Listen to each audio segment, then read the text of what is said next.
ভ্রমণ পিপাসুদের নতুন গন্তব্য হয়ে উঠেছে কম্বোডিয়ার কোহ রং দ্বীপ।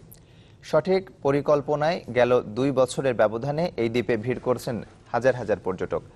থাইল্যান্ডের আদলে গড়া 80 বর্গ কিলোমিটার এলাকায় মনোমুগ্ধকর কোহ রং দ্বীপের টানে ছুটে যাচ্ছেন তারা।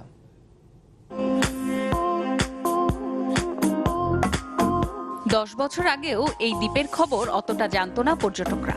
তবে চকচকে সোনালী বালুর দীর্ঘ সৈকত, স্ফটিক স্বচ্ছ পানি আর ঘন জঙ্গলের টানে এখন পর্যটকদের অন্যতম গন্তব্য হয়ে উঠেছে কম্বোডিয়ার কোহ রং দ্বীপ।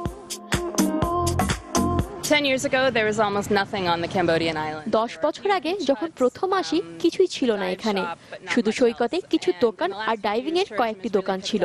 কয়েক বছরে পুরোপুরি বদলে গেছে কোহ রং। এখন এখানে রাত্রি যাপনের মতো হোটেল মোটেলও গড়ে উঠেছে।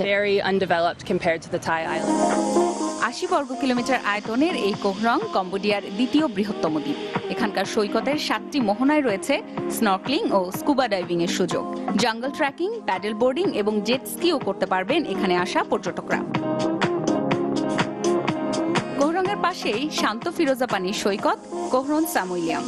রাতে দল বেঁধে ফায়ার ক্যাম্প আর বারবিকিউ পার্টির মতো আয়োজনে এর জুড়ি মেলা ভার।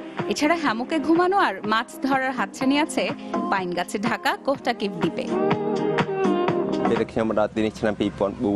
13 বছর আগে প্রথম যখন আসি, পর্যটক না থাকায় গেস্ট হাউস বন্ধ করে চলে গিয়েছিলাম।